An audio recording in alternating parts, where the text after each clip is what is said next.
call. So I left for Mombasa, staying with my brother. He used to do taxis business. Right. So I joined him in doing taxi. People don't believe, but I am the author of my story, so you better take it or leave it. No, we're taking it. We're taking the whole of it. So we used to do something called squad. Yeah. Mtu anakuachia, unasukuma, mtu anakuachia. So, because I only had certificate for Form 4.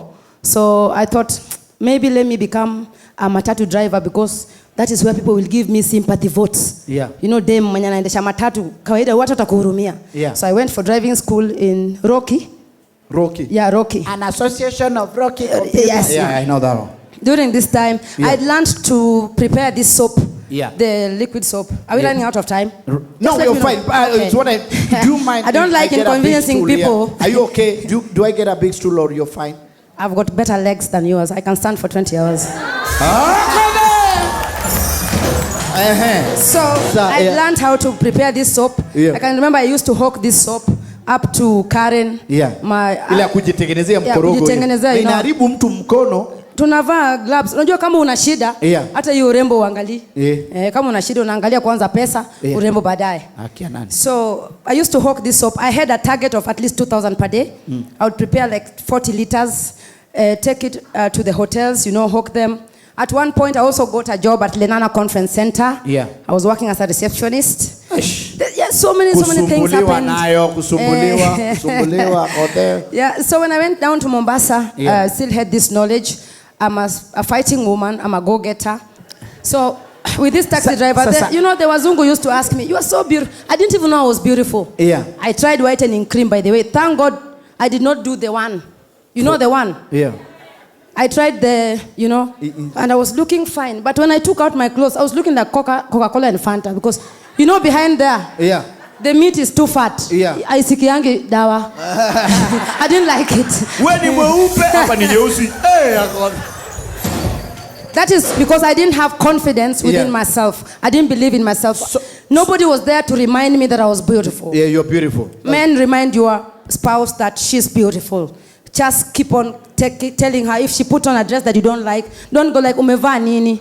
Kwani wewe ni nani? Wewe ni hater. Say, "Mom, you see the yellow one you did have yesterday."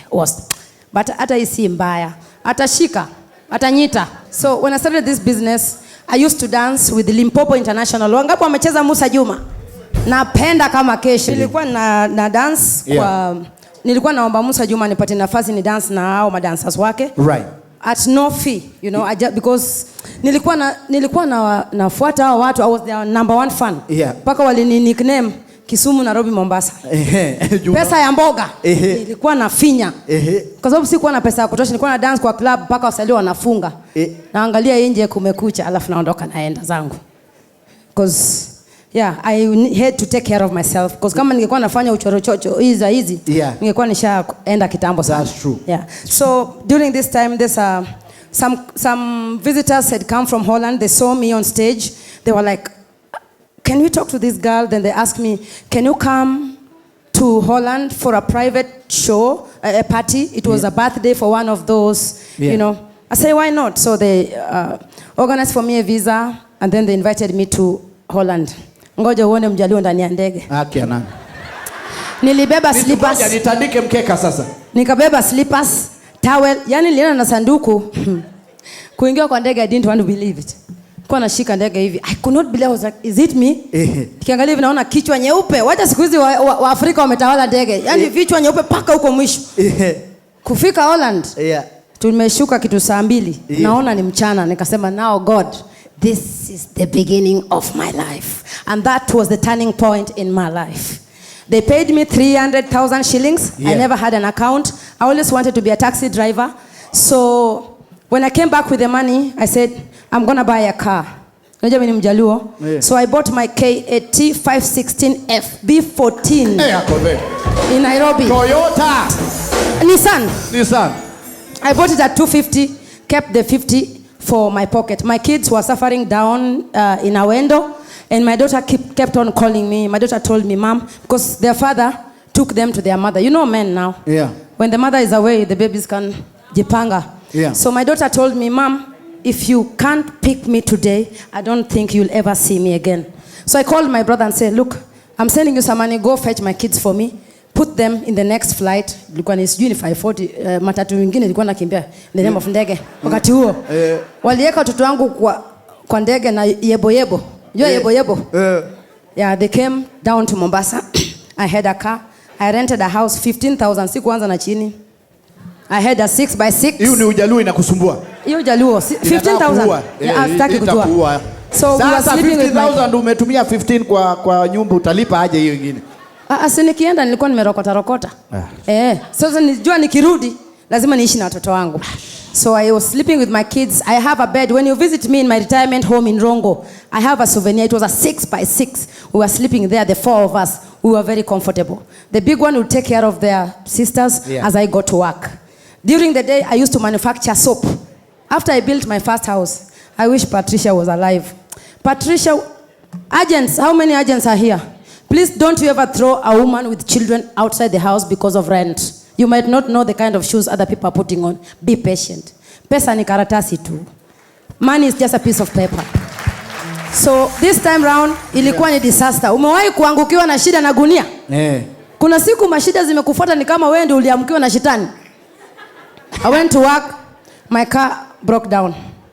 Coming back home, my children are sent out for school fee. They are sitting outside the door. Looking at the door, there's the kifuli. You know why I was sent away? I think this is my aggressiveness. Many women don't like me, though I don't take people's husbands. I like my own. I was manufacturing soap, and just these stairs, you know, the stairs below the...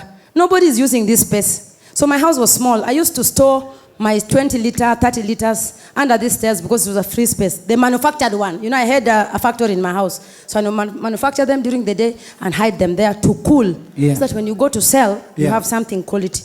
So this woman was throwing me out because she said, tenants are complaining that these chemicals are dangerous to their lives. So either you stop manufacturing or you're kicked out. I said, but this is the source of my income.